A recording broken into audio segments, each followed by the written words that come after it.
Hi guys, it's Kai and welcome back to my channel. Today's video is a quick little sewing tutorial. It's not going to be on a full garment. You might already recognize this as the same fabric I used to make my bodysuit a few videos ago, but I had a request from a user named Lacey Schwartz.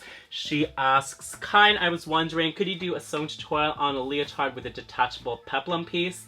I think this is a little bit too long to be a peplum, but it is a detachable skirt that I've added on to our bodysuit, and it comes off really easily just like this. It's really easy. You just make a circle skirt, and instead of closing it off on the one end, you just leave it open and use Velcro at the top to close it shut. Comes on really easy as well, just like that. And then while you're dancing and spinning and twirling around, you can just rip it off. You're gonna need about a yard-ish of fabric, and you're gonna wanna take two measurements. Number one, you're gonna wanna take a measurement around your waist.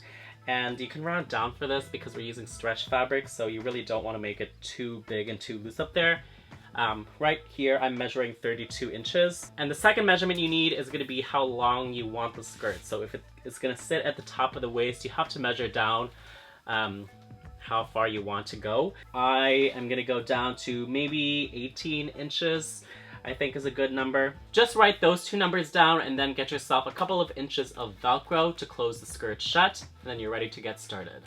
So if you've never made a circle skirt before, I want to give you a little intuition behind what we have to make. A circle skirt laid out flat looks like a circle, or a donut, where the outer ring is the edge of the skirt and the inner ring is the part that's sitting on your waist. So the circumference, which is the length of the inner ring, is my waist measurement of 32 inches. The distance from the center of any circle to its edge is called the circle's radius. And if you remember from math class, it's related to the circumference by this simple equation. And that little symbol beside the 2 is pi. If you don't want to do the math, basically what you do is you take your waist size and divide by 6 and then round down to the nearest inch. So I got 5 inches. The distance from the inner circle to the outer circle will be what's the length of the skirt, which, if you remember, we decided on 18 inches for me. So the radius of the outer circle turns out to be 23 inches. All these numbers are going to come into play when we draw the pattern. By folding up your fabric, you can cut out a perfect circle with doing less cuts, so it's enough to just make the pattern with a quarter of a circle. So I work from the corner of the paper and I pivot around it, making marks along the way that I will later connect with a smooth line. So the reason I had to take my waist size and divide by 6 and use all of that math is because by using a radius of 5 inches to represent my waist, I make the first mark 5 inches away from the corner and the second mark 23 inches away from the corner, or you can think of it as 18 inches away from the first mark, whichever way of thinking makes more sense to you. Actually, my skirt ended up being a little bit too big on me. I maybe should have accounted more for the stretch of the fabric, so maybe you could shave off an inch or a half from the radius, but also consider the fact that you do want a little bit of overlap in your skirt for you to be able to Velcro it closed.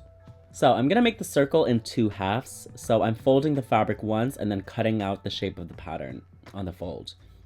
I didn't cut right on the dotted line, I cut about a ½ inch away for the sake of seam allowance. So here's our first half of the skirt, and then here's our second half just by doing the same exact thing.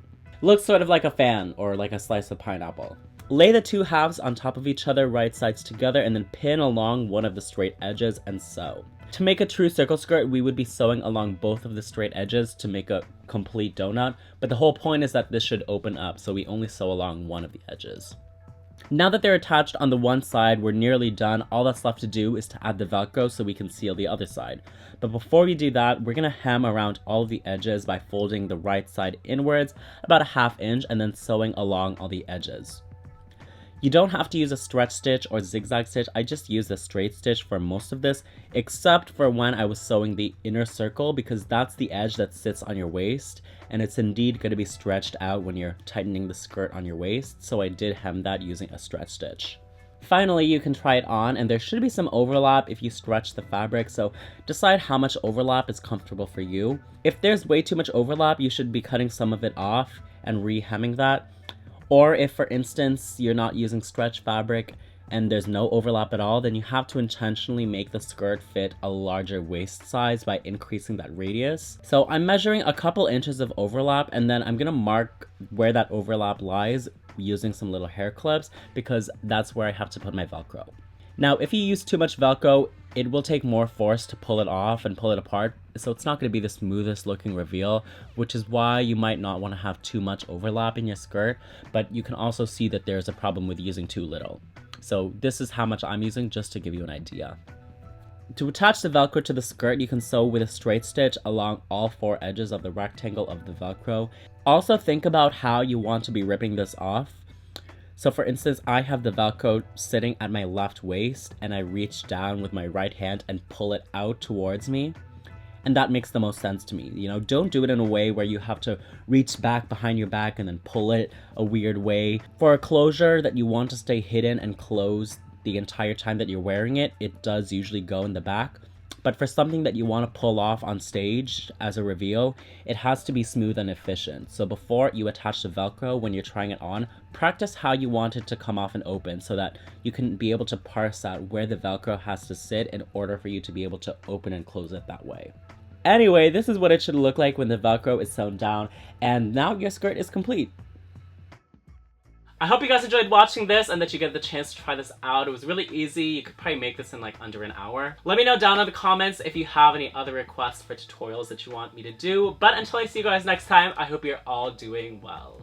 Bye!